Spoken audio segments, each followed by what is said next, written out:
Before the discovery of the Americas, Europeans believed the world was small.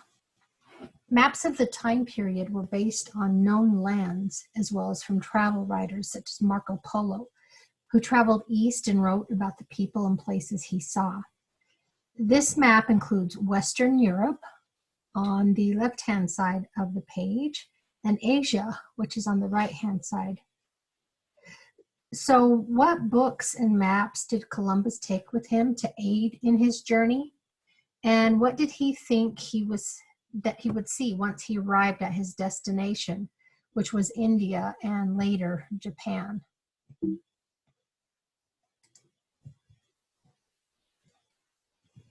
On his journey, Columbus took a work of fiction called The Travels of Sir John Mandeville.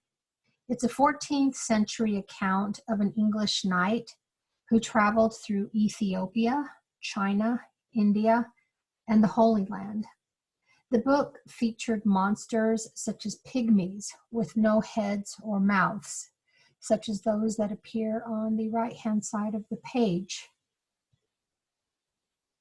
It's also believed that Columbus took the Martellus map pictured above, which was drawn in 1491 by Henricus Martellus.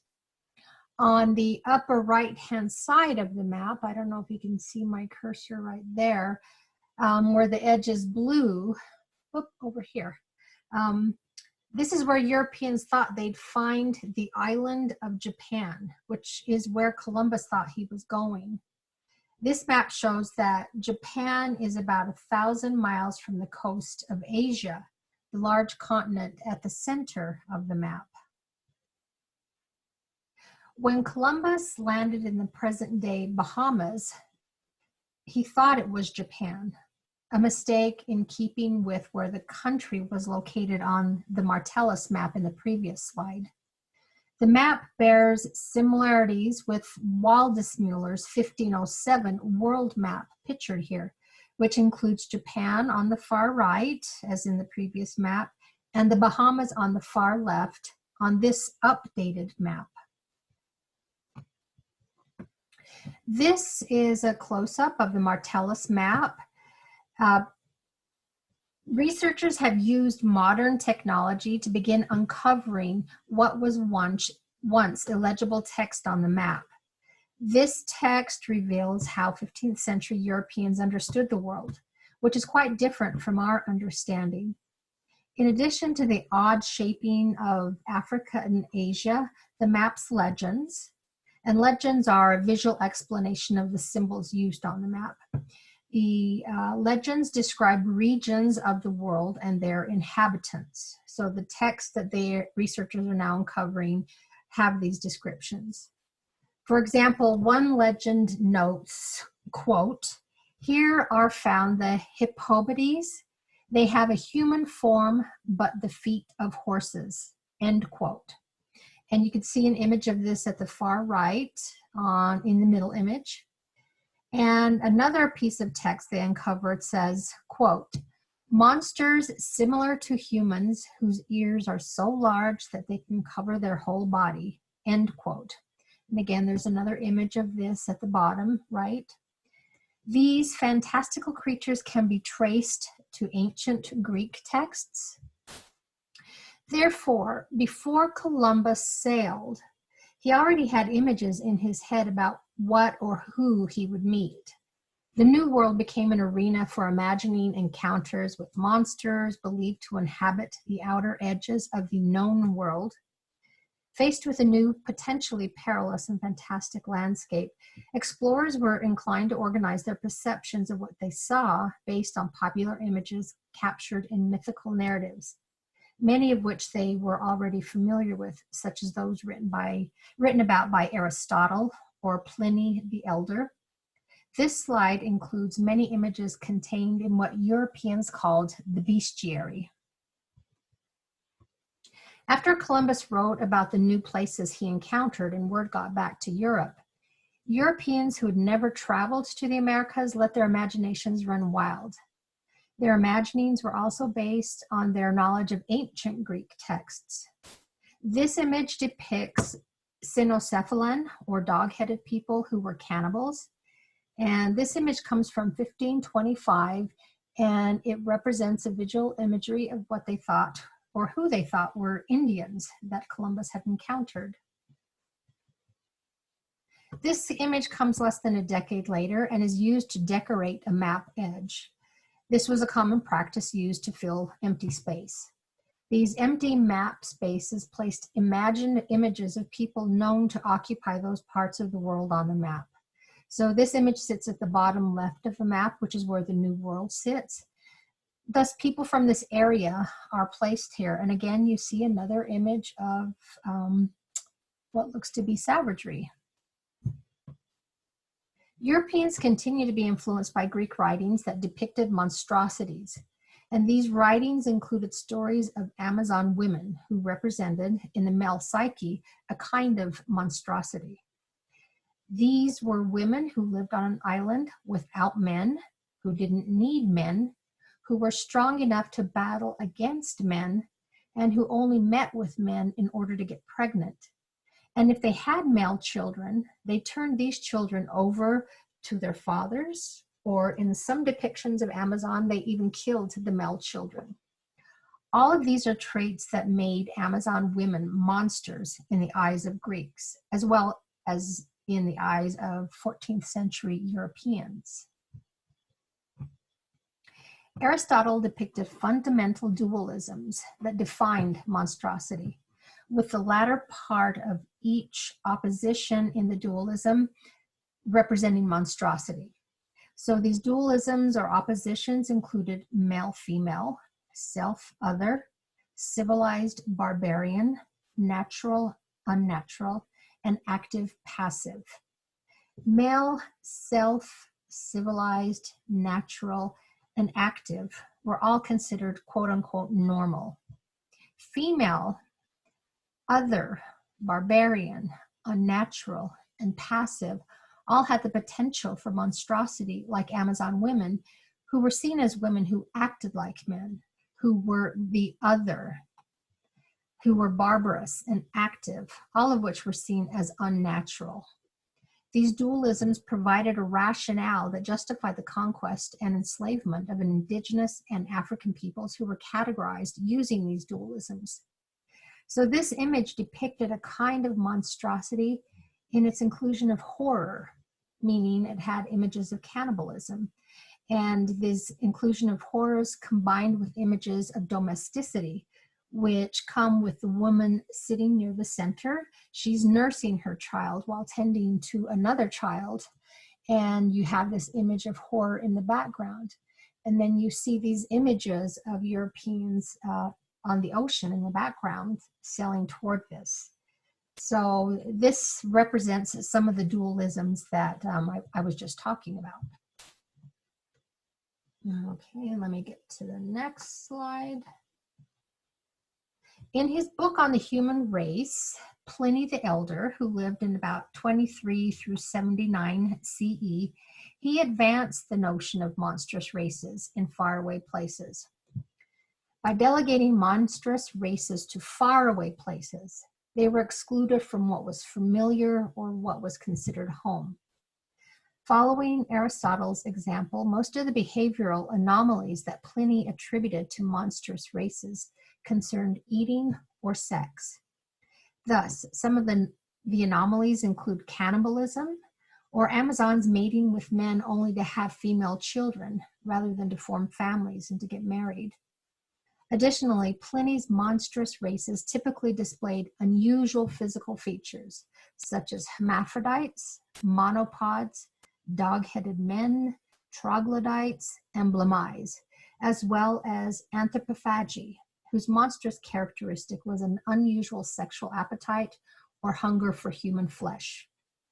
In the era of exploration, the writing of Aristotle and Pliny the Elder, among others, supported the conquest of other peoples by portraying them as hybrid human-animal monsters, often in female form, and incapable of speaking a civilized language, all of which justified their violent subjugation. Armed with knowledge from the bestiaries, European texts represented indigenous peoples as giants, cannibals, Amazons, dog-headed people, or even the lost tribes of Israel after they found that there were no monsters in the New World. The idea of the monster helped Europeans establish their own humanity when confronting the unknown while denying the humanity of others. Each meeting with the indigenous led to attempts to interpret who was human and who wasn't human. The bestiary's most important function was the differentiation of human beings, made in God's image, differentiating them from non-human creatures made in the devil's image. Embodying exoticism, hybridity, and sexual and other excesses, monsters sustained Europeans' beliefs about unknown people and places, all of which were preconditions to conquest. The New World was systematically feminized in texts. We can see this in Jan van der Straat's allegorical image of Amerigo Vespucci, the masculine civilizing subject, awaking the American cannibal princess.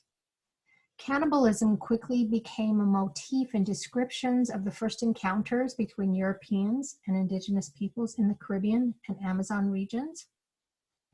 Vespucci's accounts of his encounters with cannibal women associated cannibalism with indigenous women's sexual deviancy. It's hard to see in this picture showing right here on this slide, but again, there's the image of cannibalism in the background where you see the fire. With the ascent of Christianity, moral attributes became a much more prominent element of monstrosity. The church's struggle with women's role in Europe frequently led to their abuse and exploitation or persecution with those identified as witches or prostitutes. Popular and textual traditions of the 15th century supported misogynistic readings of the New World as a seductive and bloodthirsty female figure. Columbus famously transferred these long-held ideas about cannibals and Amazons to the New World.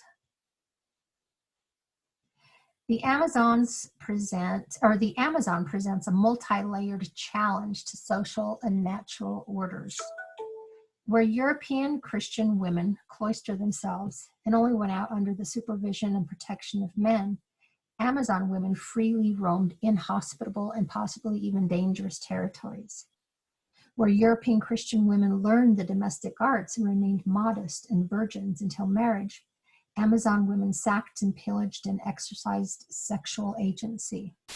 Now, when I speak of the Amazon here, I'm speaking about the stories that Columbus brought with him about Amazon women that you can kind of probably equate with the representation of Wonder Women currently in popular culture. Where European Christian women relied on men for their care and well-being, Amazon women's martial solidarity originated and persisted in the killing of men. Depictions of a feminized New World invited sexual violence while also threatening to emasculate unwary explorers.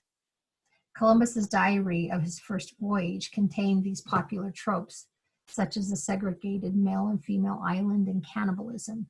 In his letter to the sovereigns, written in March 1493, which was a letter he wrote to the King and Queen of Spain, he writes, quote, "The first island of the Indies, closest to Spain, is populated entirely by women, without a single man, and their comportment is not feminine, but rather they use weapons and other masculine practices." End quote. He also notes that they associate with the man-eating inhabitants of the second island he visited. And he wrote that the inhabitants of the far end of Cuba all have tails, and those of Jamaica are bald and possess gold in immeasurable quantities.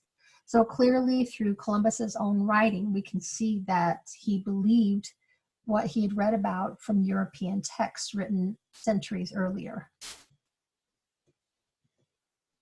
So cannibals and Amazons became integral to representing the New World. They embodied the wealth of the Indies. And in this image, we can see that depiction of wealth. But first, European men have to get past the Amazon woman to attain that wealth. There were similar images of wealth, nakedness, and danger that were used to encourage further travel to the New World. So these images became a sort of propaganda in order to get men to continue traveling to the New World. These images also embodied Spain's belief that they had a right to the New World's wealth, as well as to access to women who they believed needed taming.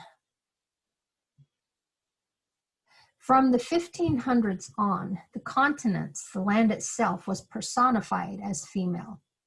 An image of that female personification of America appears on the right. She was depicted as a woman who, like Africa on the left, was only partially dressed, typically in bright feathers, which invariably formed her headdress. Africa often held a parrot and was seated on an alligator, while America sits atop an armadillo.